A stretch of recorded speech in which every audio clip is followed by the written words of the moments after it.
Conciudadanos, conciudadanas, bienvenidos a un nuevo video de Antonio for President. Como ya vieron en el título, vamos a hablar de Superman 2, ya que seguimos en esta larga jornada de hablar de todas las películas de cómics. Entonces ya se la saben, vamos a hablar de Superman 2, la única película de Superman que ha tenido una secuela. Lo siento, fans del Hombre de Acero, yo también me la creí cuando me dijeron que iba a haber Man of Steel 2. Y la única película de esta lista que tiene dos cortes diferentes. Eso es lo que se llama foreshadowing. Pero creo que va a pasar un buen rato antes de que hablemos de la Liga de la Justicia, pero no sin antes recordarles a los futuros conciudadanos que se suscriban, le den like y le den esa campanita. Háganlo o Superman los va a lanzar contra un camión de Marlboro. Comencemos. A diferencia de lo que vivimos hoy con los Ridley Scott y los Zack Snyders del planeta, ambos cortes de esta película son bastante decentes. Cuando digo que hay dos cortes es porque esta película es la única que fue dirigida por dos personas distintas, Richard Donner y este hombre que se llama Richard Lester. Verán, el año era 1980 y esta película se estrenaba con muchas otras grandes. Dícese del Imperio Contraataca, o sea, ya estamos entrando en la época de los grandes blockbusters. Y Richard Donner, por si no se acuerdan en el video pasado, tenía la tarea herculeica de dirigir dos películas al tiempo. Y es que todo se filmó en conjunto, porque la duración de la filmación duró 18 meses. Pero la única película que ha logrado esto en la historia del cine, creería yo, me corrigen en los comentarios, fue Peter Jackson y El Señor de los Anillos, que filmó las tres películas de corrido, pero si no, es francamente imposible, y mucho más en esta época de finales de los 70, principios de los 80, y claramente fue mucho más difícil para Richard Donner. Tenía mucha presión del estudio de Warner Brothers, porque le decían cuándo va a estar esto listo, ya te estás pasando el presupuesto, etc. Y pues no es la primera vez que los ejecutivos son los malos de la historia, pero contra viento y marea Richard Donner pudo filmar 3/4 de la película. Aún así les digo que los altos ejecutivos de Warner son unos idiotas y dijeron, nah, comencemos esto de nuevo, y lastimosamente despidieron a Richard Donner. Aún así conservaron una buena parte de lo que había filmado, pero aún así filmaron como la mitad de la película bajo la dirección de Richard Lester. Y este yo creo que es el mayor problema de la película, y es que sí se siente cuando hay una diferencia de dos estilos. Tanto así que John Williams, el compositor del soundtrack, decidió renunciar completamente a esta producción. Y no fue el único afectado, porque Margot Kidder, quien hace de Lois Lane, en entrevistas que le siguieron a la producción, dijo que tenía muchísimo menos que hacer en esta versión de Richard Lester. Y Jeffrey Unsworth, quien si no recuerdan hizo la cinematografía de la primera película, trágicamente murió después de Superman, pero él sí alcanzó a trabajar en el corte de esta película. Entonces, desde un punto de vista visual se ve claramente qué es lo de Richard Donner y qué es lo de Richard Lester por esta razón también. Marlon Brando, quien hace el papel de Jor-El, fue llamado otra vez para estas escenas de Krypton, pero en la versión de Richard Lester sus escenas fueron reemplazadas para dar paso a la mamá de Superman. En todo caso, Marlon Brando demandó al estudio y ganó. Aún así, si no hizo absolutamente nada, él tuvo derecho a una compensación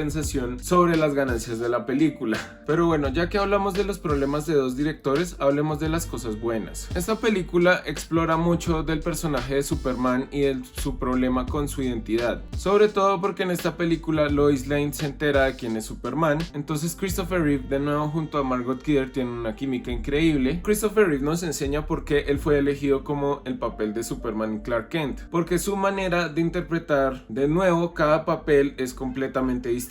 Cuando se revela que él es Superman, vemos que sí hay como una transformación que se ve ahí mismo en la pantalla, y creo que esto fue una inspiración para el cómic de All Star Superman, que vemos que son dos maneras diferentes de dibujar a Superman y a Clark Kent, y hasta el traje que usa en esta escena se parece al de All Star Superman, o más bien All Star Superman se parece a este traje. Lois Lane tiene una manera bastante graciosa de descubrir que Clark Kent y Superman son la misma persona, porque así como en la caricatura de My Adventures with Superman, ella se bota a propósito a una cascada para ver si Superman la va a rescatar, pero pues claramente Clark es quien la salva, y no es sino hasta después en el hotel, cuando están alrededor de una fogata, que Clark se cae en la fogata y Lois se da cuenta de que su mano no está quemada. Y mientras tanto Lex Luthor, quien era el villano en la película anterior, que en esta película pues sigue siendo un villano, pero es más como el némesis de Superman, porque los verdaderos villanos ya hablaremos de ellos. Pero es muy chistoso que en esta escena escena cuando está con Otis en la cárcel siempre me recuerda a esas escenas de Austin Powers cuando muestran a Dr. Evil en la cárcel. Pero bueno, mencioné antes que el estudio de personaje de Superman en esta película es muy interesante porque Lois ya sabe que él es Superman y Superman no había revelado su identidad tanto en estas películas como en los cómics, simplemente porque él quiere proteger a los suyos. Entonces él está en esta encrucijada de si conserva sus poderes o no. Él renuncia a sus poderes en esta escena donde él se mete una cámara en la fortaleza de la soledad, de nuevo foreshadowing, y esto es muy parecido a lo que pasa en Spider-Man, y yo creo que Spider-Man sí se inspiró de estas películas porque en la primera película vemos que Superman tiene un propósito y tiene que cumplir con él y es su origen y toda la cosa, pero aquí renuncia a su identidad como Superman como si fuera un Superman no more, y lo que vemos es que Superman no puede renunciar a su deber, notoriamente porque aquí entra el General Zod,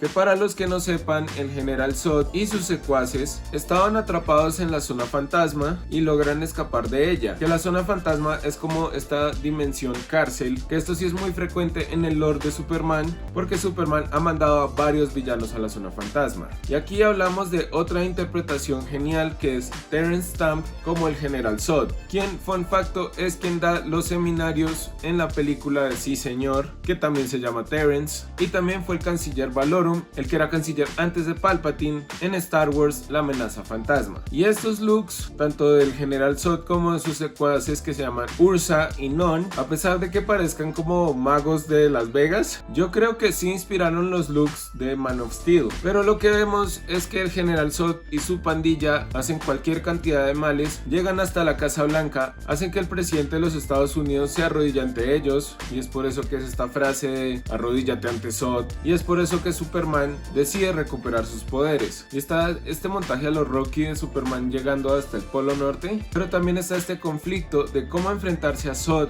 sin perder su humanidad. Y esto es lo chévere y también la razón por la cual Man of Steel se inspira, yo creo que de esta película, es el hecho de que Zod aprovecha la humanidad de Superman como una debilidad contra él. De nuevo, como esa escena en Spider-Man donde el Duende Verde lo hace elegir entre un bus lleno de gente y Mary Jane. También siempre me ha parecido Zod un personaje muy interesante porque es como todo lo contrario a Superman, porque Zod es esta cosa de yo soy un guerrero, yo fui criado para ser un guerrero, y es que Superman, a pesar de ser uno de los héroes más fuertes de DC, utiliza no solo su fortaleza sino también su empatía y su humanidad. Y por fin vemos estas escenas de acción donde Superman se enfrenta a Zod, donde hay una parte que es realmente extraña porque hay un anuncio de Marlboro en una película infantil, años 80 supongo, pero en todo caso todo termina en la fortaleza de la soledad, donde él hace que los kryptonianos pierdan sus poderes y vemos como Superman los manda a colgar los guayos. Yo sí tengo un problema y creo que es una reescritura del guión de Richard Lester, porque es en este momento que Superman le borra la memoria a Lois con un beso, que eso también habla como de los poderes random que hay en esta película, por ejemplo eso de que manda la S, esa que es como de plástico, o de muchos otros poderes que tienen los kryptonianos, o sea como que hay muchos poderes random que pues normalmente no están en el lore de Superman. Pero el problema de este beso que borra la memoria, creería yo, es que todo vuelve al status quo, que la gente se queja de eso, por ejemplo de la relación de Spider-Man y Mary Jane en los cómics, y Superman simplemente es este ser que tiene que mantenerse oculto. Y pues si vemos en los cómics, sobre todo para 1980, Superman y Lois ya se habían casado. Pero bueno, como conclusión, esta película, como todas las películas, tuvo varios problemillas ahí de producción, y como ya lo dijimos antes, es muy notorio en ciertas partes, pero me gusta que una secuela lo que haga es expander el lore de este universo, sobre todo este universo de Superman que es tan genial. Tiene momentos que ahora consideramos muy clásicos del personaje, y a la final es una película muy entretenida. Y pues ya que tenemos dos películas en la lista, ya podemos hacer una tier list, que yo digo que Superman, la primera, es claramente una S, y esta película pongámosle en una B, porque no es mala, pero tenía todo el potencial para ser increíble. Y como ya les dije, tiene otro corte que salió por allá en el 2006, que es el corte de Richard Donner. Entonces déjenme en los comentarios si quieren que hable sobre esa película, y sobre todo déjenme su opinión de esta película. La siguiente película que le sigue a esta es Flash Gordon, que técnicamente Flash Gordon es un cómic que es de esas películas que son muy buenas pero a la vez son muy malas, y les contaré mi opinión al respecto de ella. Pero bueno, conciudadanos, hasta aquí el video de hoy. Aquí les dejo el video anterior que habla sobre Superman. Yo fui Antonio for President y nos vemos en la siguiente. Bye.